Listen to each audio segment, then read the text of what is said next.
All right. It ain't bragging if you can back it up. Good morning. Welcome in to the Out of Bounds Show, ESPN 1059 The Zone. We're live in the Bank Plus studio. Yeah, you damn right. And the show is brought to you by Sound and Communication, SoundcomAV.com. If you need a video wall for your business, a video wall for your school, a video wall for your conference room or conference center, arena, gym, it's powered by Sound and Communication, SoundcomAV.com. We welcome in Mike Detillier, WWL Radio TV New Orleans. Mike D joins us on the Farm Bureau Insurance guest line. Mike D, describe the excitement the last week and a half since Lane Kiffin took the LSU job.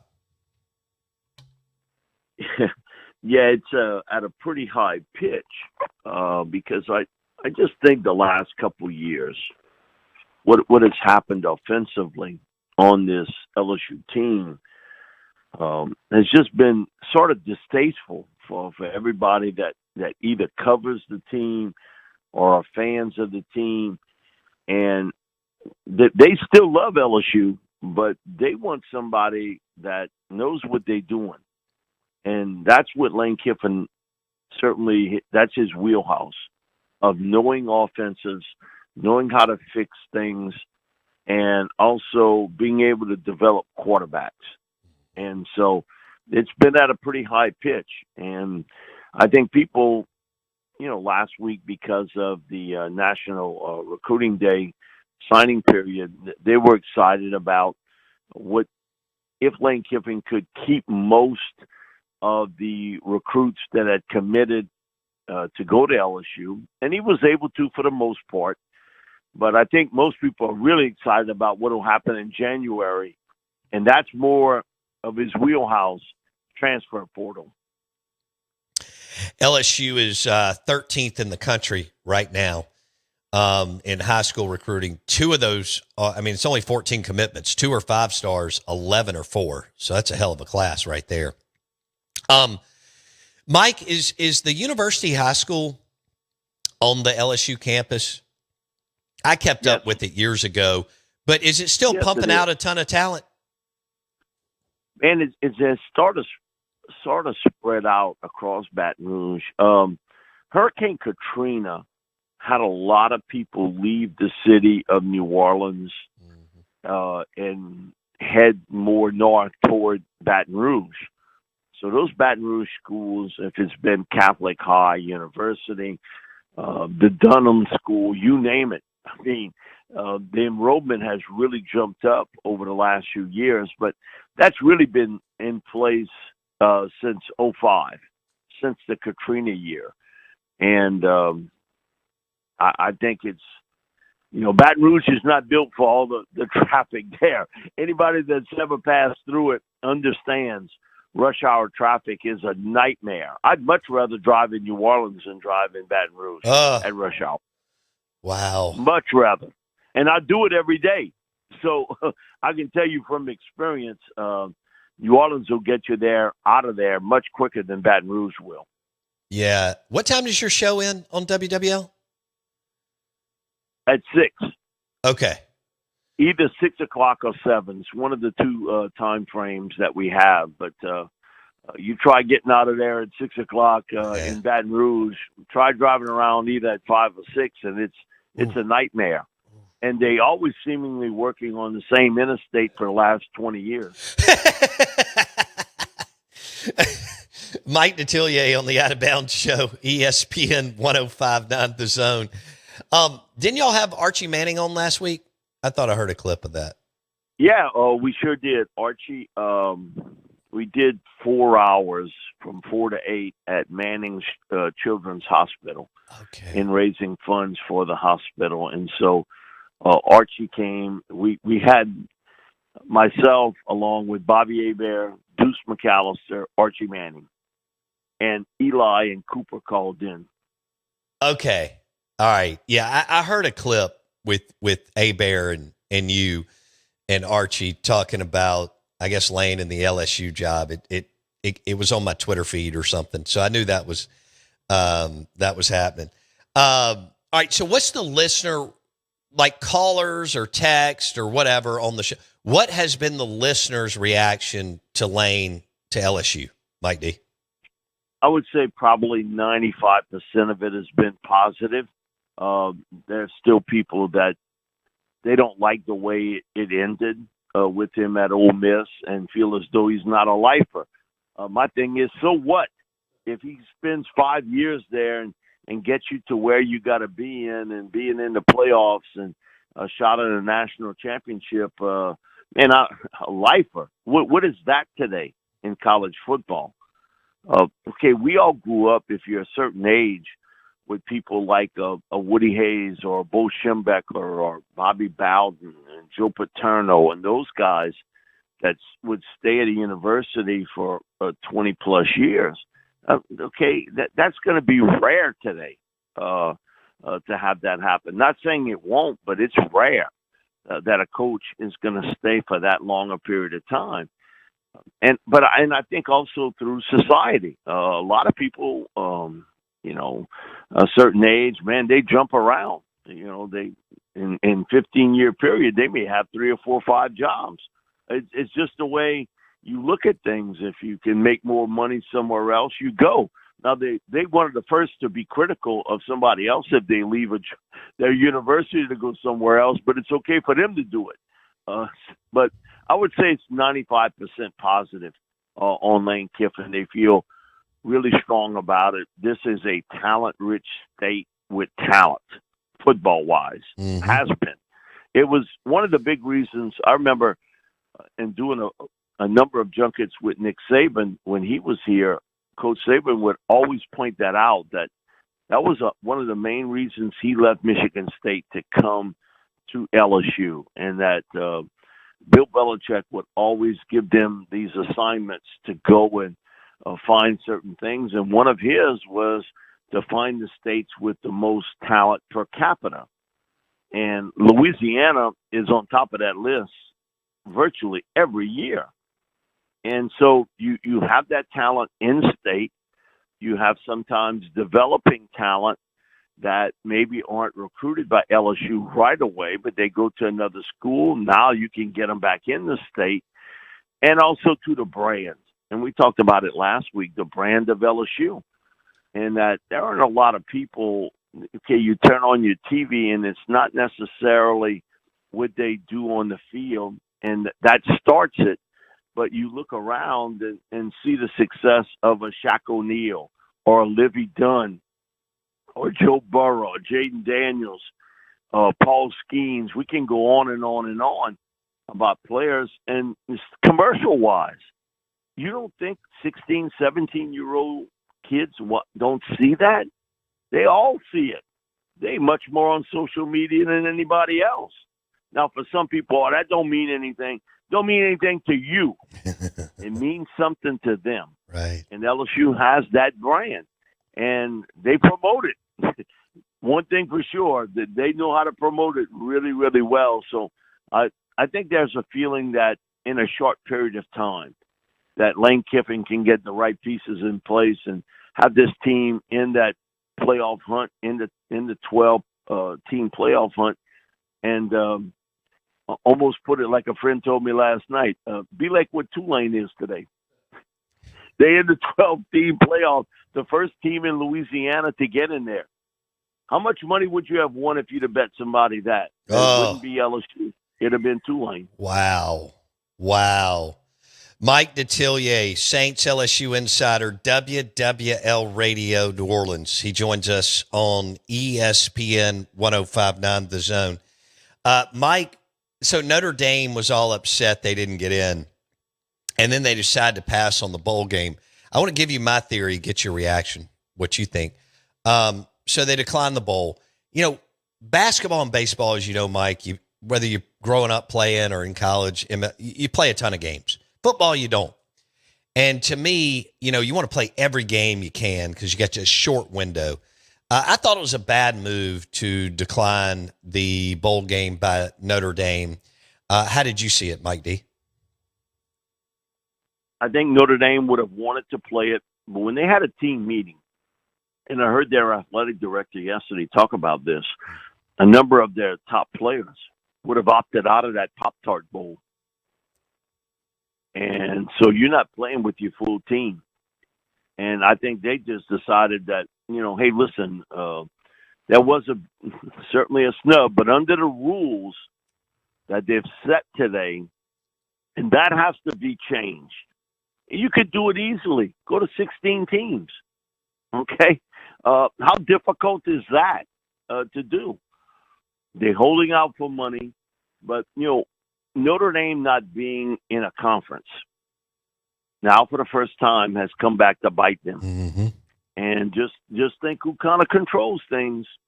ESPN. And what does Notre Dame have a contract with? Not with ESPN. NBC. So it is a precedent-setting deal. You are messing with one of the blue bloods in college football. And they just stuck you the middle finger and said, I'm not going to do it. If I didn't, and I'm not a conspiracy theorist guy, they got enough of them in this world. Yeah. They believe everything's a conspiracy when things don't go their way. It's their geniusness when it does go their way. But if I were a believer in that they almost the NCAA needed something to happen bad for it to change, because they were kind of dragging their feet on all this. And I think what's happened here is going to be a game changer of Notre Dame saying, I'm not going to play in that bowl.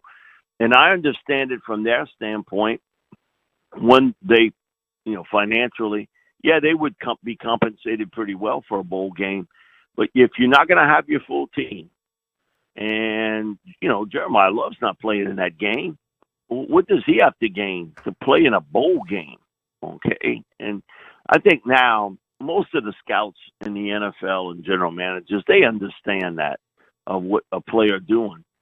And we had it a few years back here at LSU when Coach O got fired, and a number of the players, they were down to like 40 guys, 39, 40 players. Most of them was, man, I don't have no connection to no Brian Kelly. I'm not playing in no bowl game. I'm transferring out, or I'm not playing in the bowl game. They did play that game, but I think we're in that era now where now players having more and more power to do this. And, Bo, I do think it will change. Yeah, I think that one move will change some things in the NCAA and how things are run, expanding the field to 16 and having a better way of putting the best teams, in the playoff system. Because if you go to 16 teams, you can't tell me that Notre Dame and Texas and Vanderbilt don't belong in there.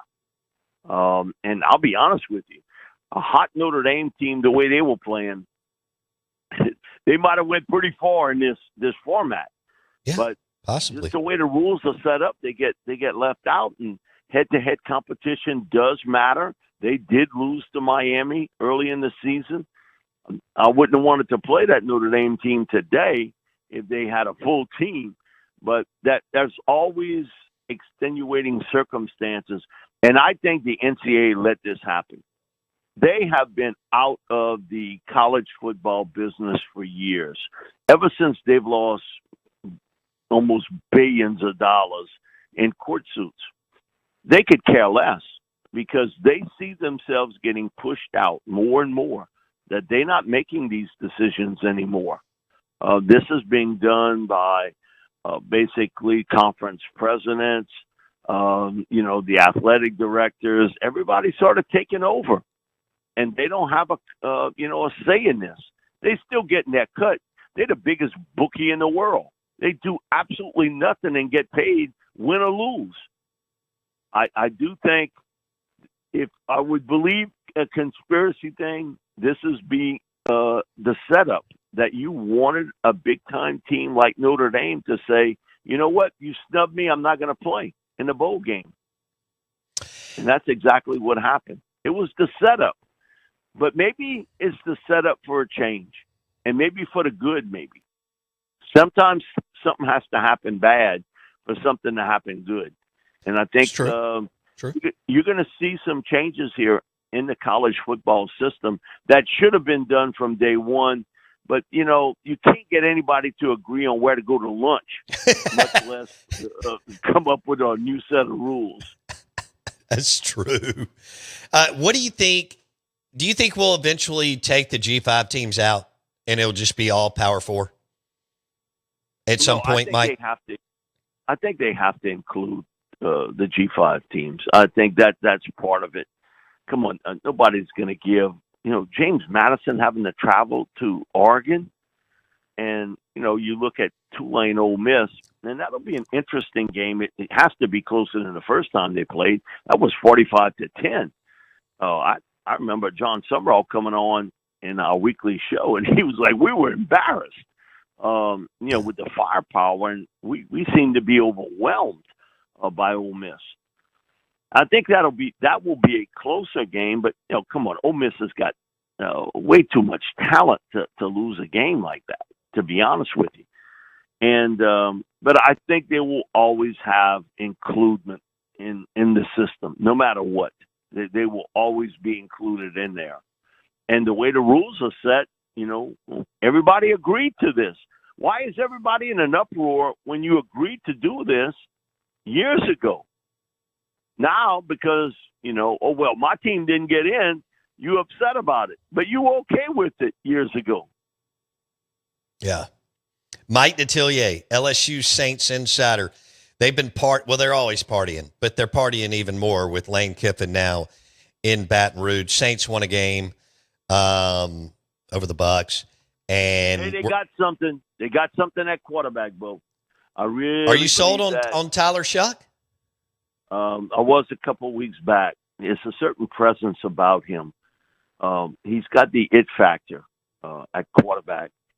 You can't teach size and arm strength and being, you can help him with his processing of information, but I don't think anybody saw in him at Oregon or Texas Tech or certainly last year at Louisville his ability to run the ball as well as he has.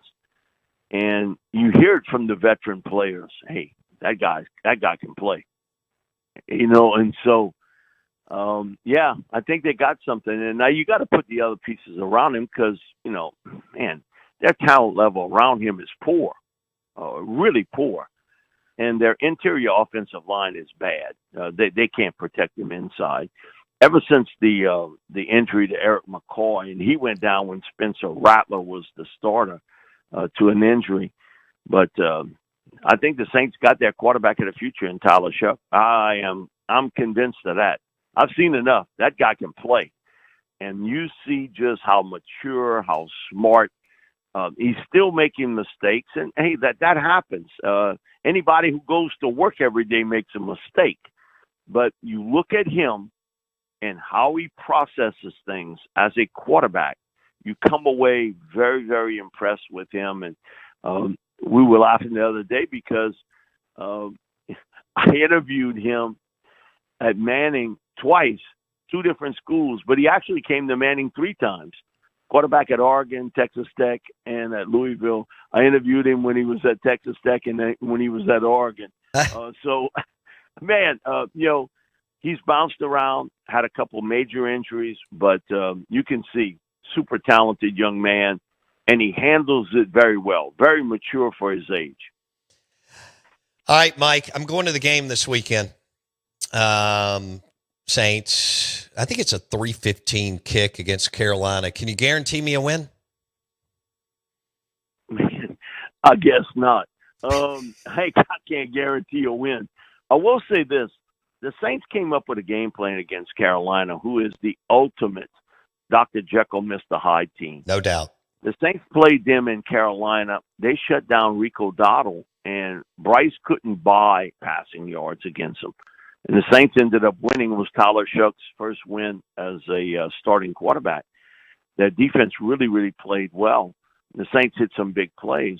But then this is the same team that beat the Rams when they were the hottest team in pro football.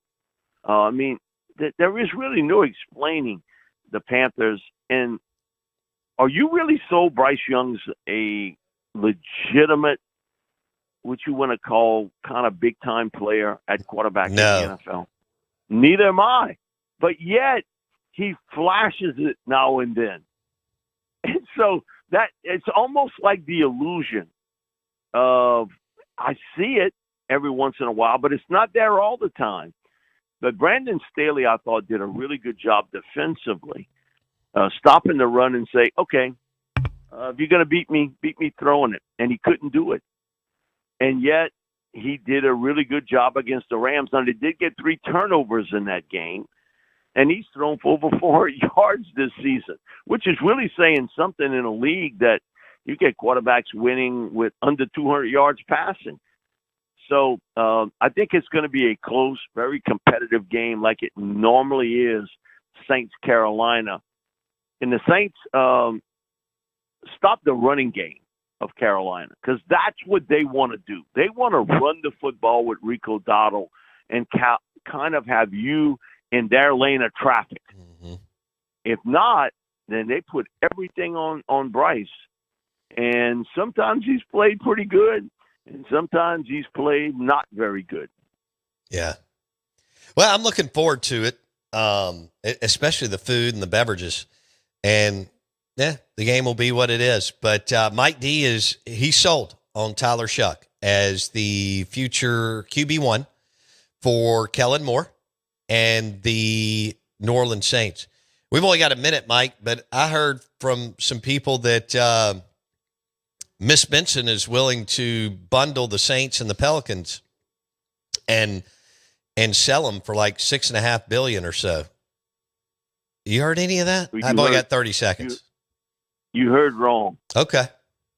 I think Miss Gail Benson's going to keep this team until she passes on. Well, I would think so. I mean, they're tremendous assets. She's not going to sell this. She's not going to sell the Pelicans or the Saints, either one.